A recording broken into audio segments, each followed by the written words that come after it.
आज के इस चुनावी सभा में उपस्थित भारतीय जनता पार्टी के प्रदेश के महामंत्री, पूर्व सांसद श्रीमान जनक चवार जी, राज्यसभा के सांसद श्री सतीश चंद्र दुबे जी, भारतीय जनता पार्टी के जिला के अध्यक्ष श्री दीपेंद्र सर्राफ जी,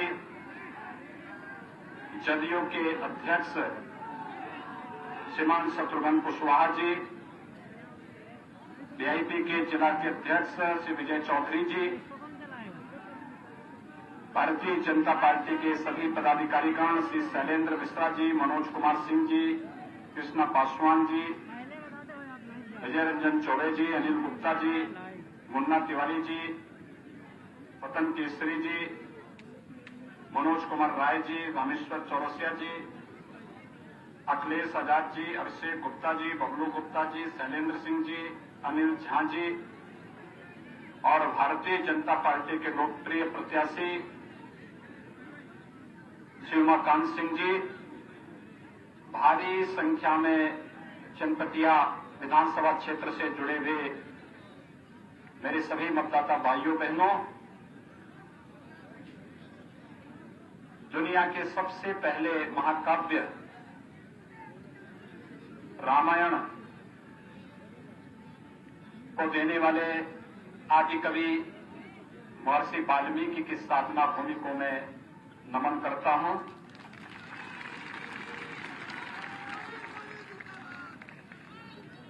यह धरती माता हम सब के लिए वैसे तो पूज्य है ही, लेकिन यह मान्यता है कि रामायण काल में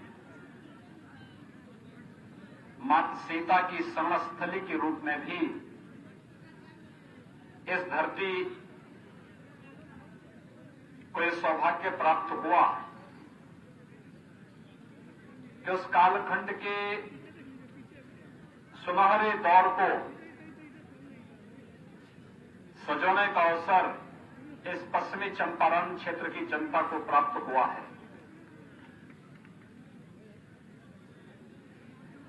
त्रिवेणी यहां विख्यात है। त्रिवेणी उत्तर प्रदेश में प्रयागराज में भी है, जहां पे गंगा, यमुना और सरस्वती का महासंगम है। प्रयागराज में कुंभ का भव्य आयोजन होता है। देश के यशस्वी प्रधानमंत्री नरेंद्र मोदी जी ने कुंभ के आयोजन को वैश्विक मानचित्र पर ले जाकर के यूनेस्को के द्वारा उसे अमूर्त सांस्कृतिक धरोहर के रूप में मान्यता प्रदान की है। दुनिया की अद्भुत सांस्कृतिक और आध्यात्मिक आयोजन प्रयागराज कुंभ में होता है। और भाइयों बहनों, इस सौभाग्य पश्चिमी चंपारण की जनता को प्राप्त होता है कि इस वाल्मीकि की साधना स्थली में एक त्रिवेणी आपके पास भी है। कितनी आध्यात्मिक भूमि है, लेकिन याद करना, यह आध्यात्मिक भूमि जिसने राम राज्य की परिकल्पना को साकार करने में, जिस धरती से निकले हुए महर्षि वाल्मीकि के एक एक शब्द ने मंत्र का काम करके हम सबके जीवन में राम नाम का एक ऐसा मंत्र दिया जो हमारे सुख में, हमारे दुख में, हमारे हर एक क्षण में हमारा मार्गदर्शन करता है, हमारा एक संबल बनता है। उस राम से हमारा साक्षात करने वाले कोई हैं, महर्षि वाल्मीकि। और महर्षि वाल्मीकि की इस पावन धरा कोई है, ये वाल्मीकि नगर है, ये पश्चिमी चंपारण की धरती है। और इसीलिए याद करना, बापू ने देश की स्वाधीनता की लड़ाई में सत्याग्रह का उपयोग भी इसी धरती से किया था। ये चंपारण की धरती है जहां पर सत्याग्रह शब्द का उपयोग करके लोकतांत्रिक तरीके से हम लोग अपनी बातों को मनवाने की ताकत रख सकते हैं और वह कार्य बापू ने इस धरती को चुना था। इसलिए मैं इस धरती को कोटि कोटि नमन करते हुए आप सबका हृदय से अभिनंदन करता हूं। भाइयों बहनों, ये धरती हमारे लिए बहुत पुण्य धरती है। वर्तमान में हम सब वैश्विक महामारी कोरोना से लड़ते हुए, जूझते हुए प्रधानमंत्री मोदी जी के नेतृत्व में कोरोना को पस्त करते हुए आगे बढ़ रहे हैं। और प्रधानमंत्री मोदी जी ने देश के नाम पर अपील एक ही बात के लिए की है, जब तक दवा या वैक्सीन नहीं आ जाती तब तक एक मंत्र का पालन जरूर करें। बीमारी से बचाव सर्वोत्तम उपाय है और इसके लिए 2 गज की दूरी और मास्क है जरूरी। बिहार के लोगों ने और इस देश के लोगों ने अद्भुत काम किया कोरोना के खिलाफ लड़ते हुए। आप सबका मैं अभिनंदन करता हूं कि कोरोना से जूझते हुए उत्साह और उमंग में कमी नहीं लाते हुए, स्वयं के सुख और चैन को हटाते हुए आपने अपने पर्व और त्योहार, अभी शारदीय नवरात्रि को भी, विजयादशमी के आयोजन को भी पूरी भव्यता के साथ मनाया है।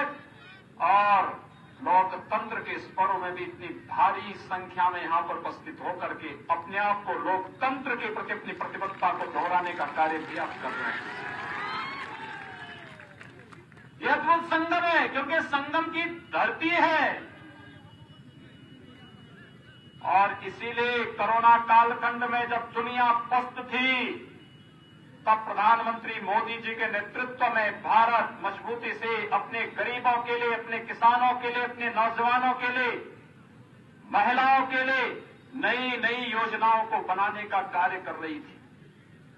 पहले चरण में 1,75,000 करोड़ रुपए का प्रधानमंत्री गरीब कल्याण पैकेज की घोषणा, देश के 80 करोड़ लोगों को अन्न देना, निःशुल्क अन्न देने की व्यवस्था करना, जनधन अकाउंटधारी हर महिला के खाते में 500 रुपए उपलब्ध करवाना, हर किसान के खाते में प्रधानमंत्री किसान सम्मान निधि की 2,000 रुपए की राशि कोरोना कालखंड में उपलब्ध कराने का कार्य करना, वृद्धजनों को, विधवा महिलाओं को, दिव्यांग जनों को अग्रिम पेंशन देने की व्यवस्था करने का कार्य लेकर किसी ने क्या, प्रधानमंत्री मोदी जी के नेतृत्व में नीतीश कुमार जी ने बिहार के अंदर कुशलतापूर्वक इस कार्य को आगे बढ़ाया।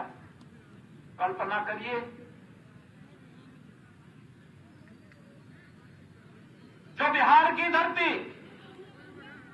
लोकतंत्र की आदि धरती रही हो,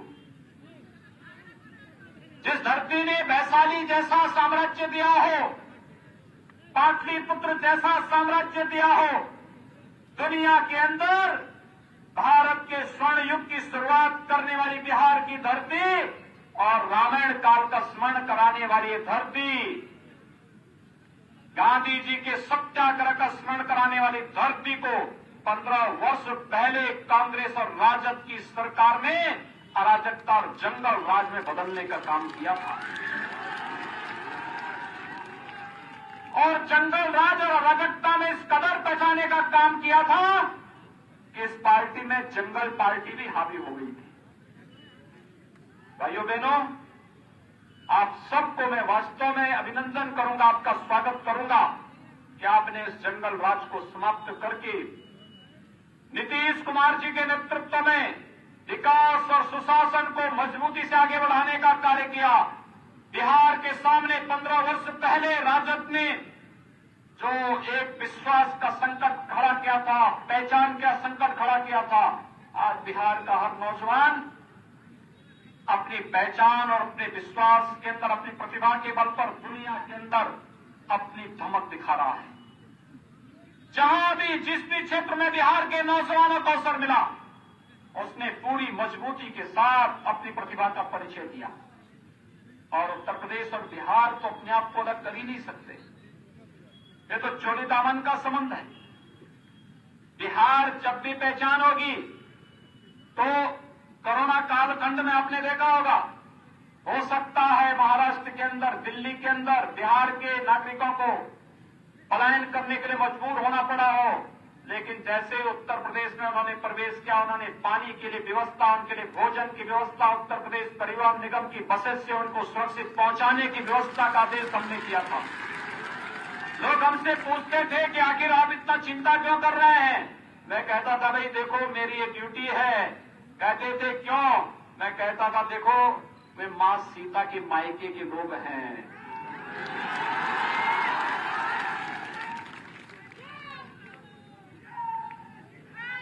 क्योंकि मेरे लिए तो वह एक अद्भुत क्षण था, कष्ट था हमें भी आपको भी, लेकिन साथ साथ हम लोग विपरीत परिस्थितियों में जूझते हुए हर एक गरीब का, हर एक नौजवान का, हर एक मजदूर का सम्मान की रक्षा भी करेंगे और उसकी रोजी रोटी की व्यवस्था भी करेंगे। और भाइयों बहनों, हमने इसीलिए आदेश दिया था, प्रधानमंत्री मोदी जी ने इसीलिए अपील की थी कि पूरे देश को एकजुट होकर के इस कोरोना के खिलाफ लड़ाई लड़नी है। और भाइयों बहनों, हम लोग किसी मजबूती के साथ इस लड़ाई में आपके साथ खड़े थे।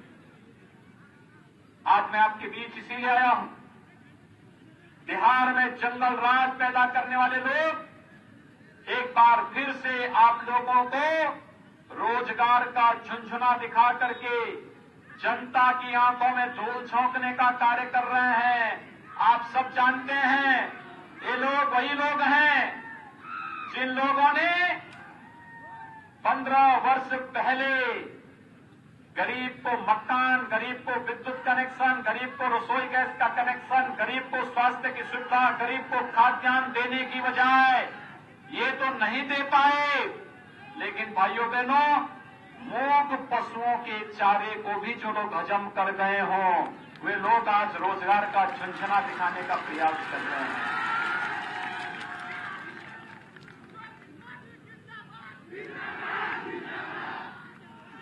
इन लोगों ने कभी किया नहीं, याद रखना। देखिए, कभी एक बात तो हमेशा याद रखना चाहिए, व्यक्ति के अंदर जो संस्कार होते हैं और जो आदतें उसकी खराब हो जाती हैं, वे जल्दी सुधरती नहीं है। ये लोग जो आज आपको झुंझुना दिखा रहे हैं कि हम इतने लाख लोगों को नौकरी और रोजगार देंगे, इनसे पूछना चाहिए उससे पहले 15 वर्ष के कार्यकाल के दौरान, आज से 15 वर्ष पहले जब 15 वर्षों तक उन्हें शासन करने का अवसर प्राप्त हुआ था, तब उन्होंने क्या किया था? तब क्या किया था? कांग्रेस ने सर्वाधिक समय तक बिहार के अंदर शासन किया, तब कांग्रेस ने क्या किया था?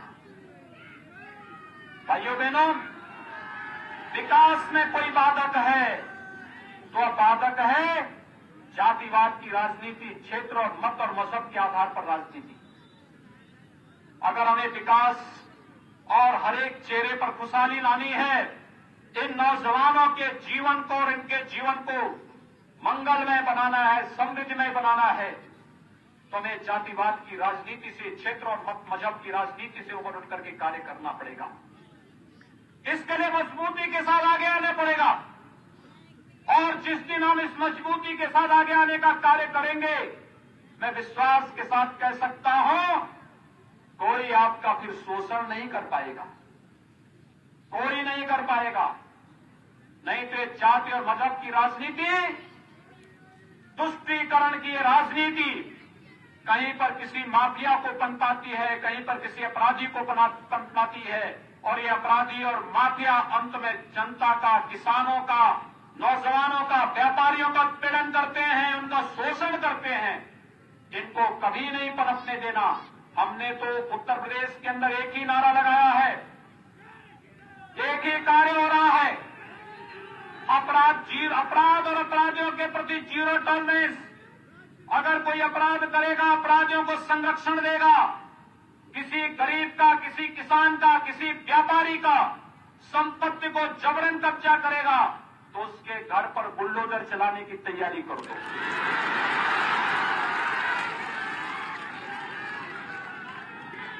भाइयों बहनों, जितनी सख्त कार्रवाई अपराधियों के प्रति हो सकती है उतनी सख्त कार्रवाई होनी चाहिए, लेकिन जो स्वयं अपराधियों के सरपरस्त हों, वे अपराधियों के खिलाफ कार्रवाई क्या करेंगे?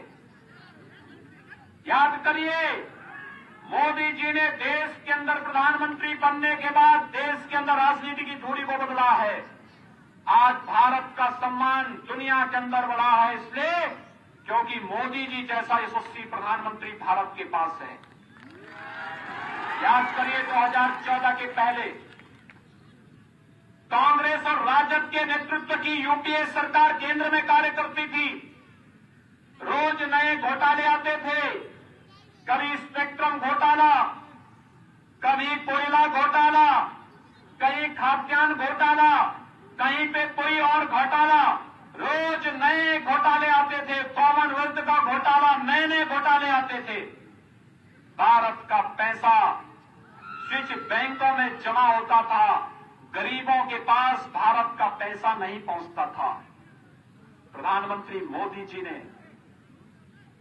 व्यापक परिवर्तन किया। 2014 में जब प्रधानमंत्री मोदी जी प्रधानमंत्री बनते हैं, उन्होंने एक एक स्कीम चलानी शुरू की। गरीबों के लिए जन धन खाता, गरीबों के लिए प्रधानमंत्री आवास योजना, गरीबों के लिए विद्युत कनेक्शन के लिए सौभाग्य योजना, गरीबों के लिए उन्होंने उस समय भी उज्ज्वला योजना चला करके हर गरीब के घर में रसोई गैस का सिलेंडर उपलब्ध कराने का कार्य किया और हर गरीब को आयुष्मान भारत के अंदर 5 लाख रुपए सालाना स्वास्थ्य बीमा का कवर देने का काम भी किया। ये काम किसी ने क्या, प्रधानमंत्री मोदी जी ने अपने पहले कार्यकाल के दौरान देश के गरीबों को किया। भाइयों बहनों, प्रधानमंत्री के पद पर दूसरी बार शपथ लेने के बाद प्रधानमंत्री मोदी जी ने बहुत स्पष्ट घोषणा की कि पहले 5 वर्ष गरीबों के कल्याण के लिए और अगले 5 वर्ष भारत के उत्थान के लिए। और भारत के उत्थान के कार्यक्रम को उन्होंने जिस मजबूती के साथ कार्य प्रारंभ किया है, आज आप देखते होंगे पहले मुंबई में विस्फोट होता था, कांग्रेस की यूपीए सरकार थी, जब कहा जाता था कि पाकिस्तान ने आतंकवादी घटना करवाई है, पाकिस्तान को इसका जवाब दो, तो कांग्रेस के नेता कहते थे नहीं नहीं, पाकिस्तान के पास एटम बम है, ऐसा न हो कि पाकिस्तान एटम बम का दुरुपयोग कर ले। और याद करिए, जब कश्मीर के अंदर सीआरपीएफ के जवानों के काफिले पर पाकिस्तान त्रस्त आतंकवादियों ने हमला किया था, उसके ठीक 1 महीने के अंदर भारत के जवान, हमारे बहादुर आर्मी के जवान पाकिस्तान के अंदर घुस करके पाकिस्तान के आतंकी कैंपों को नष्ट करने का काम किया। ये है जज्बा।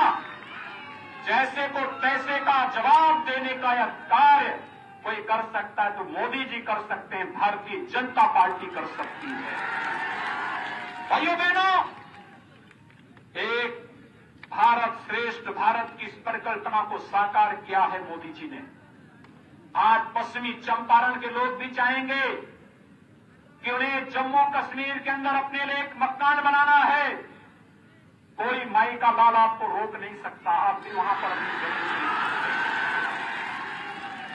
कांग्रेस ने आपको इससे वंचित किया था। आज ये कांग्रेस किस मुंह से राजनीति में आपसे वोट मांगने के लिए आ रही है?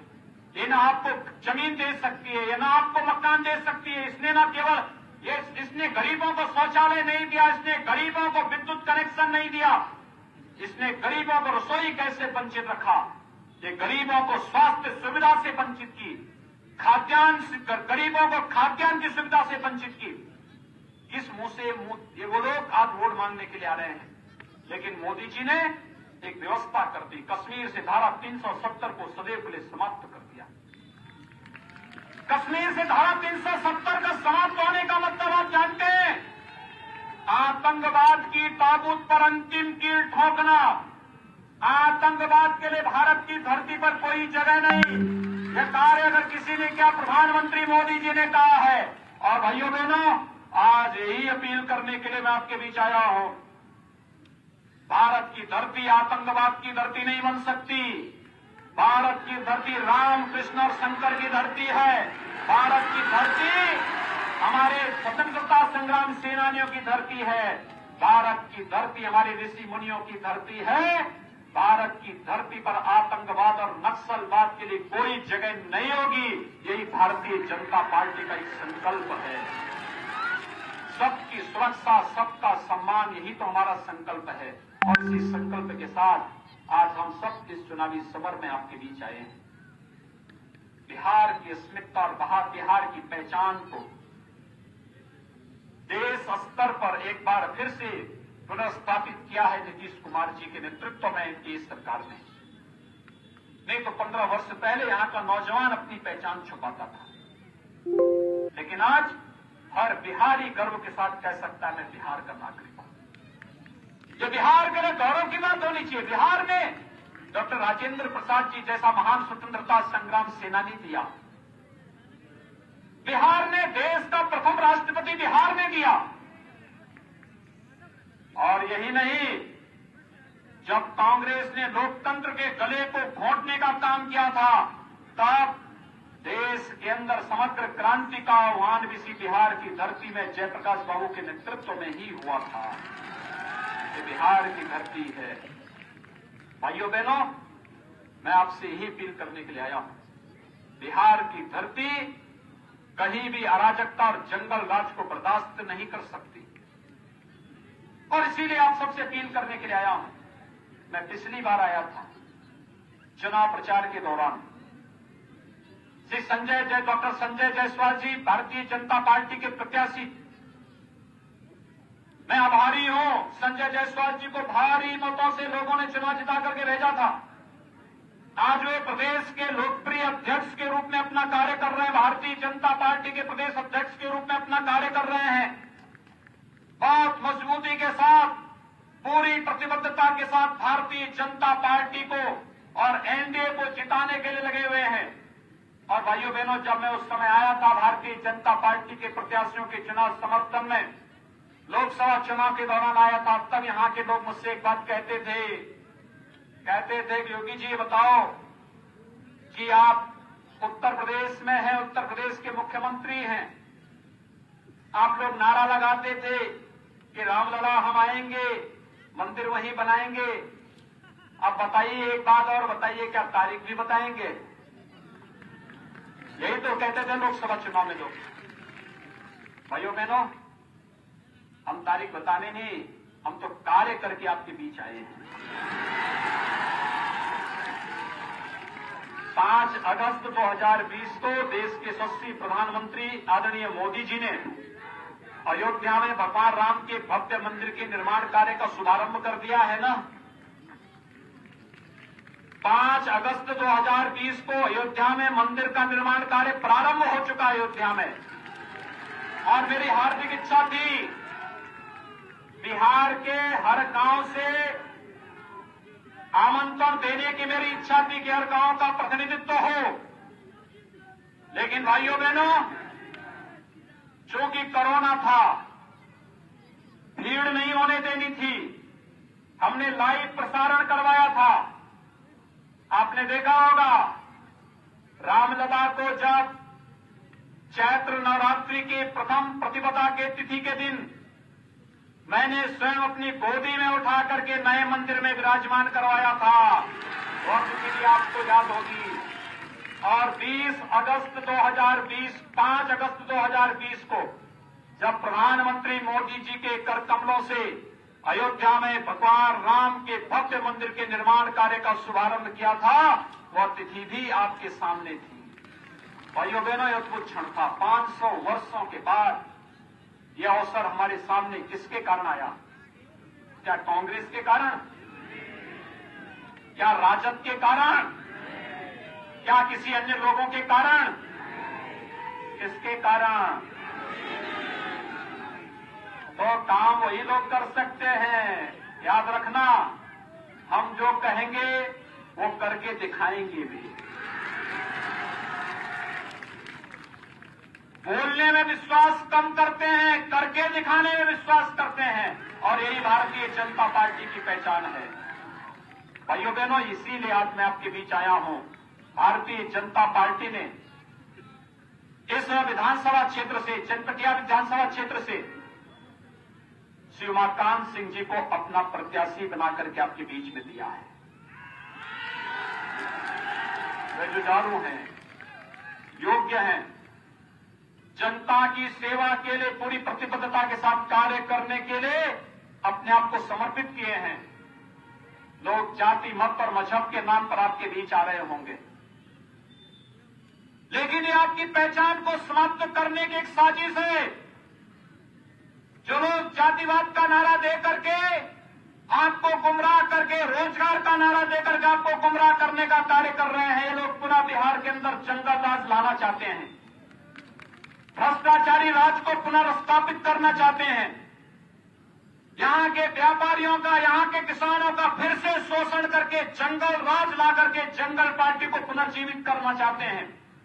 लेकिन ये कार्य भारतीय जनता पार्टी और जदयू की एनडीए सरकार कतई नहीं होने देगी। और यही अपील करने के लिए आया हूं उमाकांत सिंह जी को भारी बहुमत से, कमल चुनाव चिन्ह पर भारी बहुमत से विजयी बनाने की अपील करने के लिए आपके बीच आया हूं। आप सभी सहमत हैं? सभी लोग इधर से, इधर से, इधर से, इधर से सभी लोग, आप ही सभी लोग उमाकांत सिंह जी को कमल चुनाव चिन्ह पर जिताने के लिए आए हैं ना? सभी लोग, आपके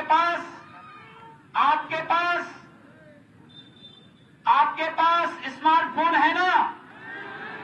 स्मार्टफोन है।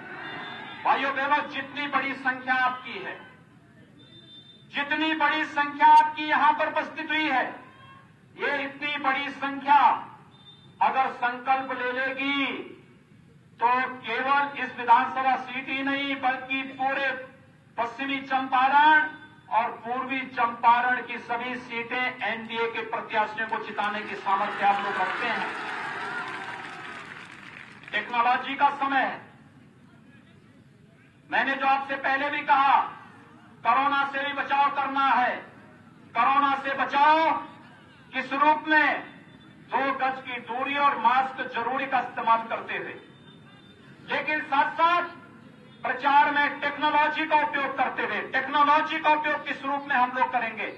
टेक्नोलॉजी का उपयोग हम लोग अपने नातेदार, अपने रिश्तेदार, अपने मित्र, अपने शुभचिंतक और समाज के अपने सभी उन लोगों को जागरूक करेंगे, उन तक फोन करेंगे, एसएमएस करेंगे, उन पर अब मैसेजेस भेजेंगे और उन सबसे कहेंगे कि जहां भी भारतीय जनता पार्टी और एनडीए के प्रत्याशी चुनाव लड़ रहे हैं, उनके पक्ष में आप वोट करिए।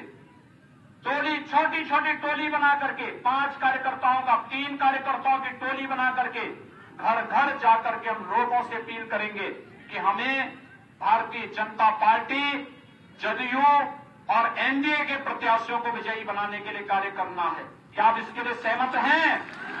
क्या सभी लोग इस कार्य को करेंगे?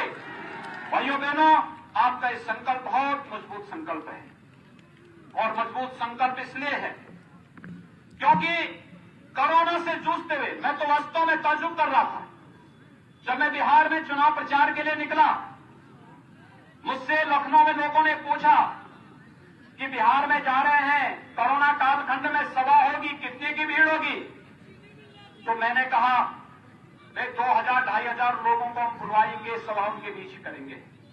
लेकिन ये मेरी बिहार के अंदर 9वीं सभा है, और भाइयों बहनों, हर एक सभा में 25 से 30 हजार की भीड़ बिहार के उत्साह और बिहार के उमंग को प्रदर्शित करता है कि बिहार के अंदर, बिहार के लोगों में कितना उत्साह और कितना उमंग है, क्या जज्बा है लोकतंत्र के प्रति, कितना उत्साह और किस उमंग के साथ वे लोग कोरोना को पस्त करते हैं और लोकतंत्र को मजबूती प्रदान करने के लिए पूरी प्रतिबद्धता के साथ कार्य करने के लिए उत्सुक दिखाई दे रहे हैं। और इसलिए भाइयों बहनों, लोकतंत्र के इस पर्व को हम लोग अभी शारदीय नवरात्रि के कार्यक्रम को संपन्न किए हैं। विजयादशमी के कार्यक्रम को पूरी उत्साह और उमंग के साथ हम लोगों ने संपन्न किया है। अभी दीपावली आने वाली है, धनतेरस आएगा, दीपावली का भव्य आयोजन होगा, और दीपावली के बाद छठ माई के भी पूजन का एक बड़ा भव्य आयोजन यहां बिहार के अंदर मनाया जाता है। वास्तव में बिहार अपनी पहचानों के लिए जाना जाता है। सरस्वती पूजा दुनिया के अंदर, देश के अंदर बिहार ने दिया है। छठ पूजा का कार्यक्रम बिहार ने देश के अंदर दिया है और छठ के माध्यम से कैसे अलौकिकता का अनुभव बिहार के लोगों ने कराया है। और भाइयों बहनों, यह छठ का आयोजन करने का सौभाग्य एक बार फिर से आपको इस बार फिर प्राप्त होगा। जिस उत्साह के साथ पर्व और त्योहार को मनाएंगे, जिस उत्साह के साथ अपने पर्व और त्योहारों को मनाने का कार्य करेंगे, इसी उत्साह और इसी उमंग के साथ आपको लोकतंत्र के पर्व को भी मनाना है, लेकिन बचाव करते हुए। लोकतंत्र का पर्व चुनाव है और चुनाव के इस भव्य आयोजन को इसी मजबूती के साथ, इसी प्रतिबद्धता के साथ हम लोग आयोजित करेंगे। यह एक अपील आप सबसे करने के लिए आज मैं आपके बीच यहां पर उपस्थित हुआ हूं। हम लोग अपने पर्व और त्योहारों के माध्यम से लोगों के बीच एक स्पष्ट संदेश देंगे कि हमें बीमारी से भी लड़ना है और हमें बिहार में फिर से अराजकता को नहीं आने देना है। सुशासन और विकास जो बिहार की पहचान बन रही है, इस सुशासन और विकास के लिए ही हमें भारतीय जनता पार्टी जदयू के एनडीए के प्रत्याशियों को विजयी बनाना है। और उसी विजयी बनाने के क्रम में आज एक बार फिर से बिहार विधानसभा का चुनाव हम सबके सामने है। आज पहले चरण का चुनाव बिहार के अंदर संपन्न हो रहा है।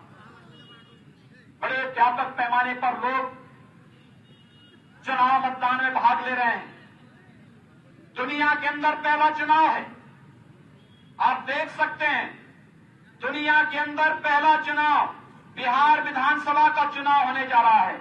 और बिहार विधानसभा चुनाव कोरोना के दौरान कैसे संपन्न होता है, भाइयों बहनों, वह कार्य बिहार की जनता लोकतंत्र के प्रति अपनी प्रतिबद्धता को व्यक्त करते हुए यहां पर आज दोहराने का कार्य कर रही है। 3 नवंबर को आपको भी अवसर प्राप्त होगा इस लोकतंत्र के पर्व में भागीदार बनने का। और 3 नवंबर के इस पर्व में जब हम लोकतंत्र के इस आयोजन के साथ सहभागी बनेंगे, मेरा आप सबसे अपील होगा, लोकतंत्र में हम अपनी ताकत का एहसास कराएं। ये जो वंशवाद के आधार पर, जातिवाद के आधार पर राजनीति को कलंकित करने वाले लोग आ रहे हैं, इन लोगों को कोई जगह मत दीजिए, इनको राजनीति में कोई स्पेस मत दीजिए, इनको आगे बढ़ने की छूट मत दीजिए, अन्यथा ये बिहार के सामने एक बार फिर से पहचान का संकट खड़ा कर देंगे। अन्यथा ये बिहार के नौजवानों के सामने विश्वास का एक नया संकट खड़ा कर देंगे, पहचान का एक नया संकट खड़ा कर देंगे और फिर से अपने परिवार और अपने वंश के राजनीतिक स्वार्थों के लिए बिहार के सम्मान के साथ सौदेबाजी करने का कार्य करेंगे। इस प्रकार की स्थिति हमें बिहार के अंदर फिर से नहीं आने देनी है और यही अपील करने के लिए आज मैं आपके बीच आया हूं। हम लोग पूरी मजबूती के साथ बिहार के अंदर ऐसे प्रत्याशियों को चुनाव विजय बना करके भेजें जो मूल्यों और सिद्धांतों की राजनीति पर विश्वास करते हों। भारतीय जनता पार्टी और एनडीए ने पूरे बिहार के अंदर इस प्रकार के प्रत्याशी दिए हैं, क्योंकि हमें विश्वास है, जनता जिस बात के लिए विश्वास कर रही है।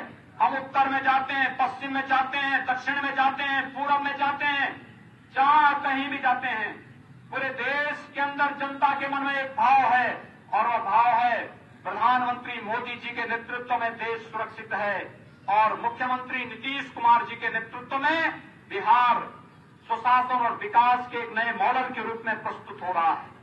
भाइयों बहनों, ये बिहार के लिए सौभाग्य का क्षण है और बिहार के सौभाग्य के क्षण के साथ आप सबको जोड़ने के लिए आज एक बार फिर से मैं आपके बीच यहां पर उपस्थित हुआ हूं।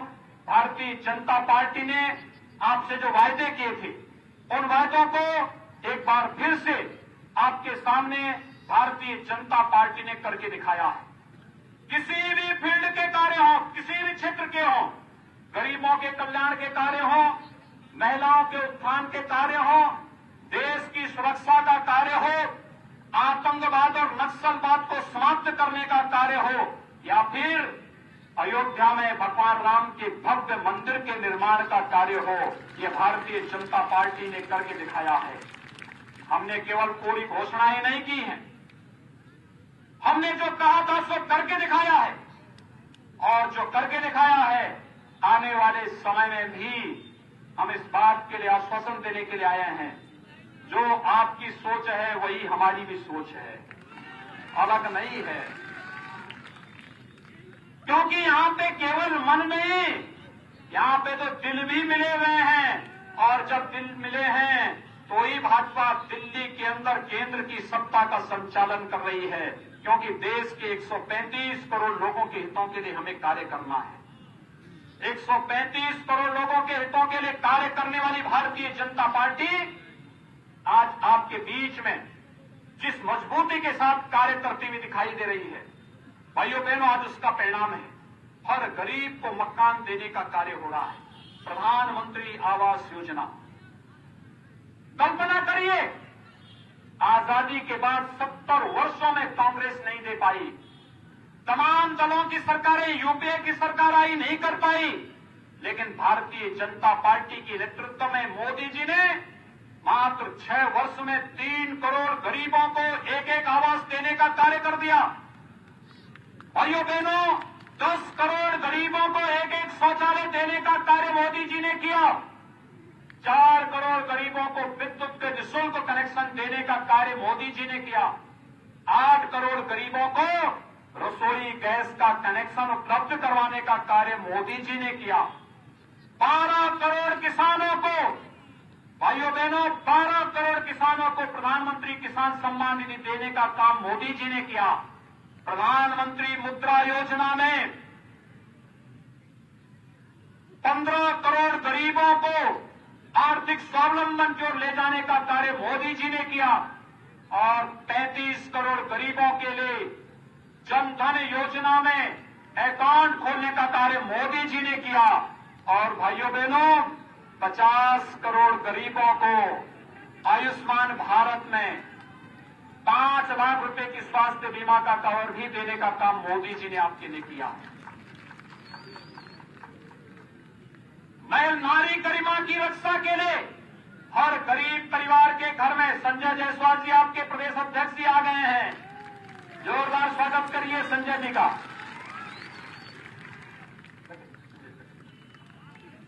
भाइयों बहनों, संजय जी आपके बीच आ चुके हैं, लेकिन याद करिए, नारी गरिमा की रक्षा कैसे होती है। बेटी बचाओ बेटी पढ़ाओ का कार्यक्रम हो, चाहे 3 तलाक की कुप्रथा को सदैव के लिए समाप्त करने का कार्य ये प्रधानमंत्री मोदी जी के नेतृत्व में हुआ,